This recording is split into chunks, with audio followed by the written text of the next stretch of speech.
Disgaea is a series based on being overpowered and doing billions or even trillions of damage per hit. There's lots of things you can use in the game to become stronger and stronger, but what if we scratch all of them out and hinder our own team? What if we use just one character instead of 10?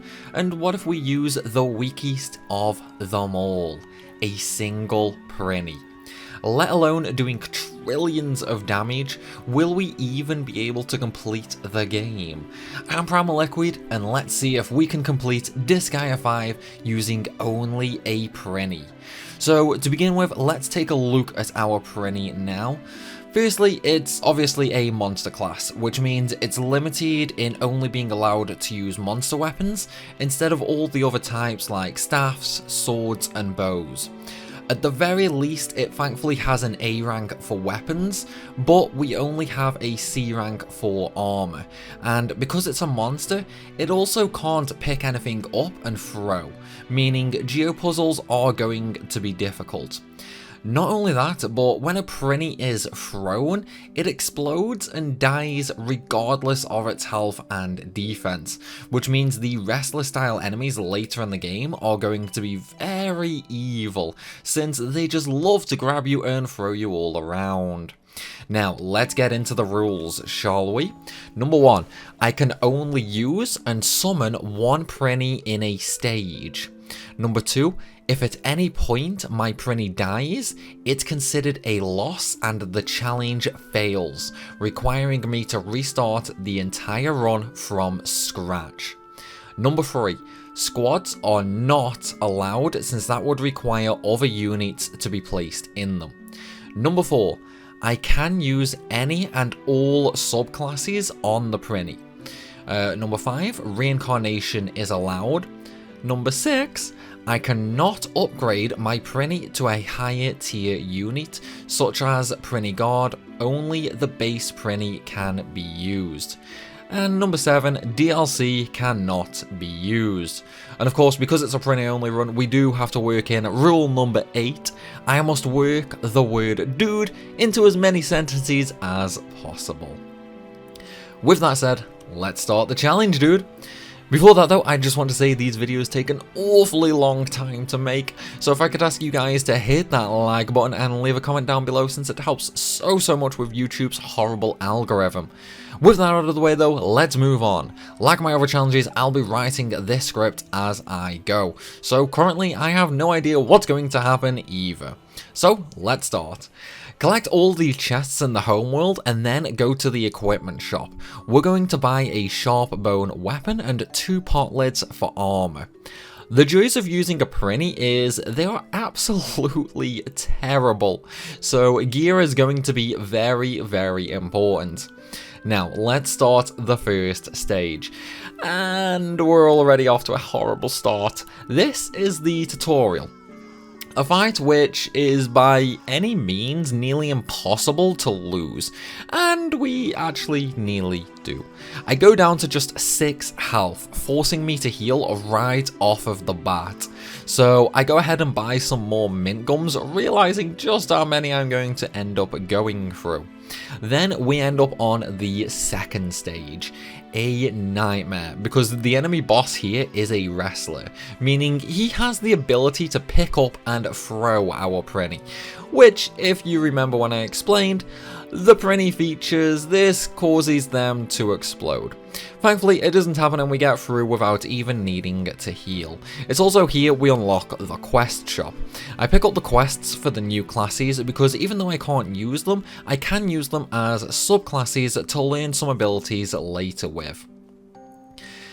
It's then clear sailing until the 4th stage, where we have to deal with quite a few mobs who are now high leveled, and the orcs hit pretty damn hard, forcing me to heal multiple times. I can't remember the last time I had trouble on a Disgaea game which forced me to heal, let alone in the tutorial stages. As for the 5th and final tutorial stage, I let Magnus finish off most of the mobs for me, since if I got too close to him, he'd likely one-shot me, or at the very least do a lot of damage to me. Now we're out of the tutorial though. I gain access to the skill shop and innocent shop, which I used to remove the statistician innocence from a piece of gear for lazy use. Because we're a chapter higher now as well, the shops have updated. I use this chance to upgrade my gear and buy better healing items before we head off to carry on with the missions. Now, this is where geopanels are introduced, and we get seriously close to getting a game over. I go through most of the healing items I just bought and had a very lucky escape where one of the zombies took me down to just 3 HP. I also unlock my first skill here, which I start spamming to try and level it up. But this taught me a serious lesson. I'm way too weak right now. So I go back to the store and buy as many unopened sodas as I can. I'm going to gain a few levels with the item trick. You see, when you use an item, you gain 1/8 of your level in EXP regardless of what level you are. This means if I use 8 items, I level up no matter what. And unopened sodas, when used, become open sodas, effectively giving me 2 item uses per item. To make the most of this trick, I go back to the companion zone at the Spirit Intermittent area to take advantage of the 50% EXP increase geo effect. Doing this lets me get my Prinny to level 40. It might seem high, but remember, the max level in Disgaea is 9,999. We'll probably get through with this chapter and maybe halfway through the next before things start hitting me hard again. It's at this point I realise I can't even heal right now because I used all my money, so I sell off my gear and heal up before taking on the rest of the missions for episode 2. Until disaster strikes. In the 4th mission, there is a high pedestal with a mage on it. It's too high for me to hit, and at this point I thought the run was dead. I couldn't hit the mob, I couldn't get it to come down, and even items wouldn't reach. But then, I remember stage 2-1 has a one-time bonus for filling the bonus gauge, and the reward is a star scroll, an item we can use to teach our Prinny the magic spell star. The only problem is, to get that reward, it's going to take us a long time, since the only real way we can increase our counter enough is by using items. So I farm HL by repeating stage 2-1 over and over, selling all rewards until I have 20,000. I also buy the Evelty's Sturdy Lover, which increases EXP, Mana Lover, which increases mana, and 1 HL, which means all healing at the hospital will only cost 1 HL. I also get Poison Vaccine, which makes me immune to poison for later. Then I buy up more sodas and repeat the item trick until I get rank 9 on the bonus. This also takes me up to the massive level of 115. But given we're a Prinny, our stats are still terrible. So at least now we have magic though. I use the new scroll on our Prinny and go back into stage 2-4 and proceed to murder everything with star to try and level it up. The good thing about magic is its range increases along with its level, and I know some levels later are going to have monsters that are completely out of reach without guns or bows equipped, so high level magic is going to be required. I'm just hoping I haven't forgot any sort of stage that I actually need throwing for. After episode 3 is cleared, we unlock the strategy assembly. So I go ahead and set my first subclass with a focus on the warrior. I also pass the bills to get better items at the shop, and also to bring in the cheat shop NPC. Then I change the cheat shop stats to lower everything like EXP and mana in order to increase my skill EXP. I also buy 3 shoe items to increase my movement, since at my current level I don't need defense for at least another 2 chapters or so. And lastly, I use the skill shop to enhance Star's range as much as possible. I get through poison dice pretty easily because of how tanky I currently am. However, a rather interesting point is I'm not actually one-shotting things with Star when using its AoE range, due to the damage trade-off. And given my current level compared to enemies, that's actually kinda surprising. I trudge my way through the item world to get a rank 10 item to continue on the story. It's also here I worry about the future length of this playthrough. I'm worried about if I need to really grind the item world later, just how long it will take. I've grown so used to using a Sage for Land Decimator or a Comet build for fast clears. Hopefully I won't need to come back to the item world again, but I kinda doubt it. After which, episode 3 gets finished no problem, and it's on to episode 4, Prinny Nation. These yellow Prinnies though, they're not normal, so we murder them for trying to bring variety to my Prinny only run. This is also where my warrior subclass hits 3 stars, and so I change my subclass over to Valkyrie and go back to the skill shop to increase stars damage 3 times to hopefully ensure we start one-shotting things. Which turns out not to be the case. Lovely. Anyway, episode 4 gets cleared no problem, and we recruit my favourite character who I can't use. In episode 5, I once again upgrade the items in the shop and then buy 3 falcon shoes, because I need the extra jumping power for stage 5-3 to get up the cliffs. It's also here I lose the ability to completely one-shot mobs.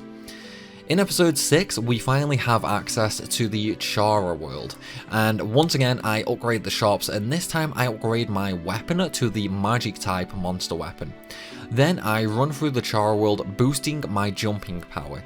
Sadly, I can only run through it twice because of the mana cost. I could reincarnate to lower the cost, but that means I get reset to level 1, and currently I don't want that to happen. So, I continue on with the story, but things take a very dangerous turn on stage 6-2, where I get cocky on some enemy boost geotiles and end up taking a huge amount of damage and very nearly dying.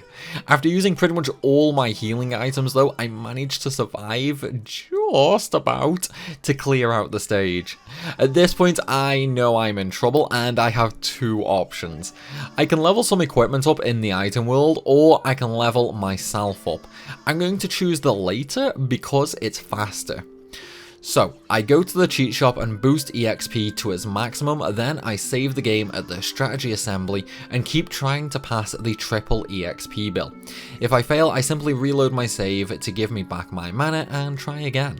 I fill my inventory with unopened sodas and go back to stage 2-1 to the 50% EXP bonus geo effect and resume spamming them. Now, thanks to all the EXP boosts I have, a single item gives me 1.5 levels, meaning I can now technically go up to level 4000. Instead, I stopped around level 3400, which took me about 2 hours to reach.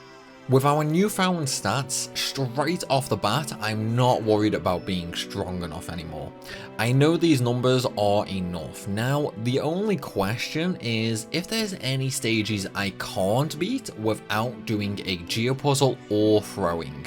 And speaking of throwing, we're also coming up to the point where we get a lot of wrestlers, and they have big ranges. My entire grind will be for nothing if I get grabbed by even one of them, since my Prinny will instantly explode and die when thrown. And remember the rules of the run, if I die, I have to restart from scratch. But let's continue on with episode 6, which of course we have no problems being able to do now. Same with chapter 7 and chapter 8. But now is where things get very dangerous. Chapter 9 is where wrestlers become a common enemy. I play these stages beyond carefully, ensuring wrestlers die first, and that I end my turn absolutely nowhere near the range in which they can grab me from. But my carefulness pays off as I manage to clear episode 9, admittedly very slowly. It's here I'm really concerned about impossible geopuzzles though. I actually spent a few hours earlier trying to remember if there was any mandatory geopuzzles. If there isn't, we can do the challenge. If there is, then the challenge is dead in the water. And right now, I feel like it's possible. We just have a few more chapters to go. Stage 11-2 is a very dangerous one though. There are two wrestlers who throw down exploding barrels, and if one of them explodes near me, it will cause a chain reaction where my Prinny also instantly explodes, which needless to say would be bad. Not to mention they are too high up for me to hit with magic, so I'm left with one way. I need to increase my jump even more. So I upgrade the shop to max again and buy 3 pairs of angel shoes, taking my jump all the way up to 72, which thankfully is high enough because I only need higher than 61 jump to reach the top. Doing so allows me to safely murder the wrestlers before they can bomb me. Stage 11-3 is equally as dangerous, with some hidden maids just waiting to throw barrels at me. But I can abuse the AI here. By standing in a specific square, it forces the maids to move closer, so they can try and shoot me, because I'm in range of their attack path, but I'm still out of their throwing range. Doing this, I can group them up nicely and, more importantly, safely, before I AoE them down. But then, tragedy strikes. At the start of stage 12-1, on this stage you take damage every time the turn ends, and it counts as explosion damage. This means as soon as I end my turn, I die by exploding, and sadly there's too many enemies for me to kill everything at once, especially with how spread out they are, which means even with my grinding and my OP Prinny, unfortunately I simply can't get past this stage. I've spent ages trying to figure out a way to either survive the explosion or kill everything on my first turn with a Prinny. And my searches turned up nothing, which means the answer to the question nobody asked: can you complete Disgaea 5 with just a Prinny? No, you can't. It's no wonder Prinnies are the laughing stock of the Netherworld. Can't even complete the game with them. Oh well, I guess I'll just have to try this on another Disgaea game. The question though is, which one?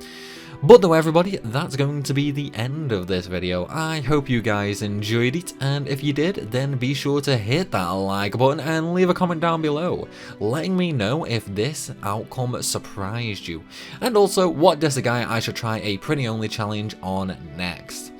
Of course, if you're new to the channel, then you should hit that subscribe button as well, so you don't miss out on any of these crazy challenges. While you're at it, be sure to check the description for links to my social media and Twitch, along with our Discord server, which you should totally join to make fun of me with everybody else in there. And finally, for anybody who wants to help support the channel, then consider becoming a supporter on Patreon or by becoming a YouTube member by clicking join just below the video. As always though everybody, thanks for watching, and I'll see you soon.